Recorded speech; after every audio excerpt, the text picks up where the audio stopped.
हम भी तो देखे बहू कितना अच्छा खाना बनाती है, क्यों कश्मीरा? अरे हाँ हाँ बहू, मुझे बहुत गर्मी लग रही है। मुझे क्या, सबको ही लग रही होगी। गर्मी जो इतनी पड़ रही है, तो जा सबके लिए ठंडा ठंडा शरबत बना कर लिया। जी बुआ जी। और सुनो, तुम शहर में नहीं गांव में हो, तो यहाँ पर तुम्हें घूंघट में रहना पड़ेगा। जी बुआ जी।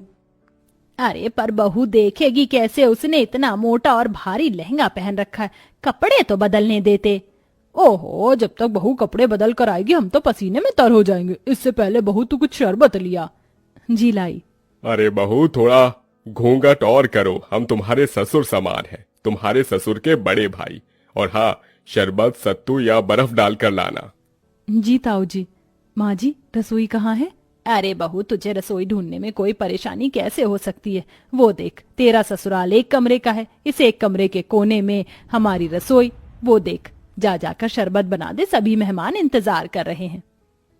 इसका मतलब हमारे सारे रिश्तेदार यहीं रहेंगे, इस एक कमरे के ससुराल में? और कहाँ जाएंगे बहू? यहाँ पूरे में बिस्तर बिछा देंगे, सब यहीं लेट जाएंगे। हे भगवान, इतनी गर्मी में सारे लोग एक ही कमरे में कैसे रहेंगे? ऊपर से रसोई भी यहीं है, सारी गर्मी इधर ही आ जाएगी। ऊपर से मुझे ना कपड़े चेंज करने दे रहे, ना घूंघट हटाने दे रहे। मैं तो ऐसी गर्मी में पागल हो जाऊंगी। ये कैसी जगह शादी हो गई है मेरी।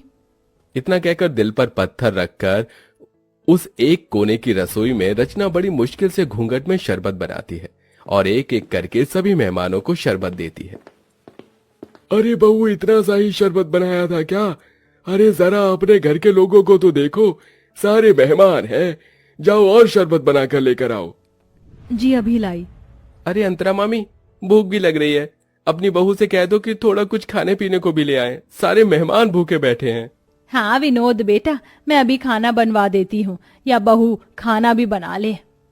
मुझे इतनी गर्मी लग रही है, ऐसा लहंगा पहनकर मैं खाना कैसे बना पाऊंगी? और यहाँ तो कोई कमरा भी नहीं है जहाँ मैं चेंज कर पाऊं। इसीलिए तुझे मना कर रही हूँ, अभी सबको खाना दे दे, शांत होकर बैठ जाएंगे, तो तू अपने बाकी के काम निपटा लेना। जी माँ जी।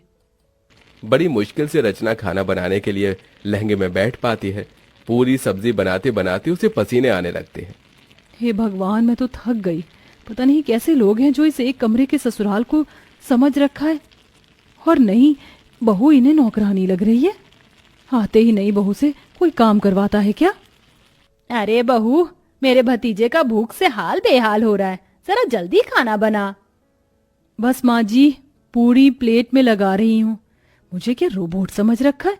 एक तो इतनी गर्मी लग रही है, पंखे की भी हवा नहीं आ रही इस कोने में। रचना प्लेट लगाकर सबको खाना देती है। खत्म हो जाने पर बैठने आती है कि लहंगे की वजह से उसका पैर फिसल जाता है और माधव उसे संभाल लेता है। रचना, तुम ठीक तो हो ना?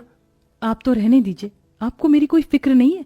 अगर फिक्र होती तो पूछते कि इतने लंबे से घूंघट में, भारी से लहंगे में मैं कैसे बार बार सबको खाना परोस रही हूँ।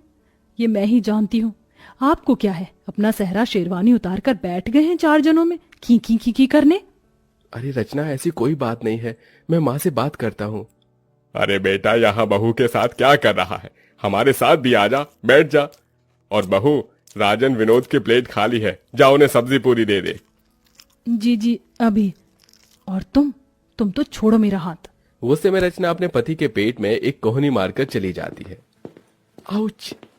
क्या हुआ बेटा? कुछ नहीं ताऊ जी। फिर सबको खाना देने के बाद रचना थक जाती है और बैठे बैठे सो जाती है। उसे देख कश्मीरा जगाने जाती है तो माधव मना कर देता है। बुआ जी, उसे उठाइएगा मत, बेचारी गृह प्रवेश के बाद से ही सबको खाना दे रही है, एक पल के लिए भी बैठी नहीं है। और देखिए कितना पसीना आ रहा है, उसे लहंगा भी नहीं उतारने दिया आप सबने, थोड़ा तो रहम कीजिए। ओहो, देख रही है, तेरा बेटा अभी से ही बहू के पक्ष में हो गया। चलो अच्छी बात है, हम कौन से तुम्हारी पत्नी को परेशान कर रहे हैं, सोने दो। माधव पास के बिस्तर पर उसे सुला देता है और एक पर्दा डाल देता है, जिससे सारे बड़े बुजुर्ग रिश्तेदार उसे ना देखें। ऐसे ही शाम हो जाती है। रचना अपने कपड़े बदलकर आराम से बैठी थी कि मौसिया सास सुधा उसके पास आती है। अरे बहू, तुझे कितनी बार बताऊं घूंघट करके रख, तेरे किसी भी सास ससुर ने देख लिया तुझे तो गजब हो जाएगा। नई बहू को पर्दे में ही रहना चाहिए, समझी? अब जा जाकर चाय बना। मैं चाय तो बना दूंगी, पर मैं तो पहले इस तरफ बैठी हूं ना, मुझे कोई भी नहीं देख सकता, तो थोड़ी देर घूंघट ऊपर कर लूंगी तो क्या हो जाएगा? मुझे भी गर्मी लग रही है, और ऐसा तो है नहीं किसी ने मेरी शक्ल नहीं देखी, सबने शादी में मुझे देखा है। देख ले अंतरा, देख ले तेरी बहू कैसे अभी से ही जबान लड़ा रही है। अरे मैं तो मौसी हूँ, मुझे इस बात का बुरा नहीं लगेगा, लेकिन कोई और होता तो तौबा तौबा तौबा। छोड़ ना सुधा, ऐसी बात नहीं करते, जा सबके लिए चाय नाश्ता लेकर आ। ये बोलते ही रचना घूंघट करके फिर से गर्मी में सबके लिए चाय बनाती है। अब इतने सारे मेहमान थे, हर कोई थोड़ी थोड़ी देर बाद अपने खाने पीने की फरमाइश कर रहा था।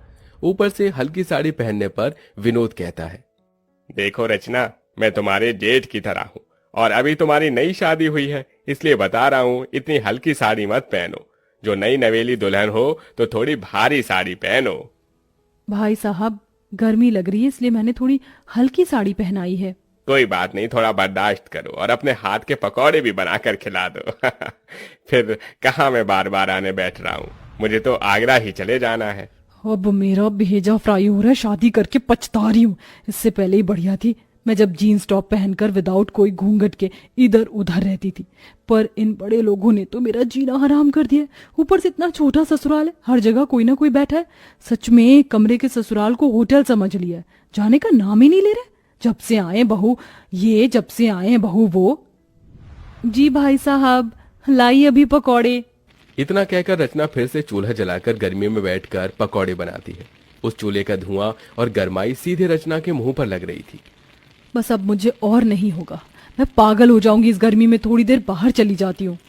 पकौड़े उतार कर वो थोड़ा बाहर जाकर हवा लेते हैं। भले ही बाहर गर्मी सही, लेकिन उतनी भभक तो नहीं है जितना अंदर एक कमरे में है।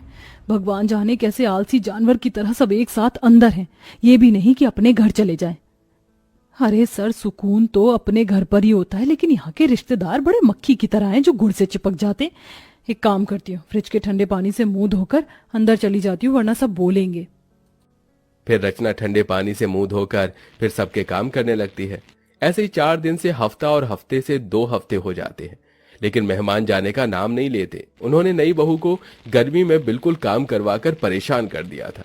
ऐसे में रचना की हालत बहुत खराब हो जाती है, क्योंकि वो बेचारी खुद भी खा पी नहीं पाती है। पति से अपनी परेशानी बताती है, लेकिन वो नजरअंदाज कर देता है। बहू एक दिन गर्मी में कपड़े सुखाते सुखाते बेहोश हो जाती है। माधव फौरन डॉक्टर को घर पर बुलाता है, तो डॉक्टर बताता है, देखिए, गर्मी में इनकी हालत बहुत डाउन हो चुकी है। और इतनी मोटी साड़ी क्यों पहनी है आप लोगों ने?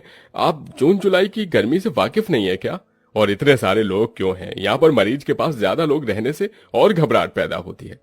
देखिए माधव जी, हो सके तो थोड़ा रेस्ट करने वाला एनवायरनमेंट प्रोवाइड करवा दो तो बेहतर होगा। जी डॉक्टर। ये सब इसी वजह से हो रहा होगा। बहू ने मुझे बोला था कि उसे परेशानी हो रही है, फिर भी मैंने इसकी एक नहीं सुनी। बेटा डॉक्टर साहब सही कह रहे हैं, देख बहू का पगफेरा भी नहीं हुआ है, ऐसा कर तू इसके मायके ले जा इसे। ठीक है माँ। बहुत हो गया, कहीं ना कहीं ये रिश्तेदार भी मेरी बहू के इस हालत के जिम्मेदार हैं। बहुत दिन खाना खा लिया मेरे घर को होटल समझकर, अब मुझे इन्हें यहाँ से निकालना ही होगा। सुनिए, आप सब थोड़ा बाहर जा सकते हैं? जो डॉक्टर साहब ने बोला है उसी के लिए बोला है मैंने। हाँ हाँ ठीक है, चलो चलो सब बाहर चलो। उनके बाहर जाते ही अंतरा बहू से कहती है, बहू मैं समझ सकती हूँ, तू बहुत परेशान हो गई थी, इसलिए अब मैं तुझे तेरे मायके भेज रही हूँ और इन मेहमानों की तो छुट्टी मैं करूंगी। काश तेरी ये बात मैंने पहले समझ ली होती। कोई बात नहीं माँ जी, ये सब हो जाता है, आप अपना ख्याल रखना। हाँ हाँ। कुछ देर बाद माधव रचना को लेकर उसके मायके चला जाता है और फिर अंतरा शाम से लेकर अगले 4 दिन तक रोज फीका खाना बनाती है और बहाने लगाती है। तभी सुधा, कश्मीरा, मुकेश खाने को मना कर देते हैं। अरे नहीं नहीं, बस जिज्जी अब और नहीं चाहिए। अरे खा लो पेट भरकर, बहू के हाथ से भी तो कहते थे बार बार। पर तुम्हारे हाथ से नहीं खा सकते ना अंतरा। रचना बहुत ज्यादा अच्छा खाना बनाती थी इसलिए खाते थे, और वैसे भी अब हम सबको बहुत दिन हो गए हैं, अब हमें अपने घर को निकलना चाहिए। हाँ हाँ, अब हम सबको अपने घर जाना चाहिए।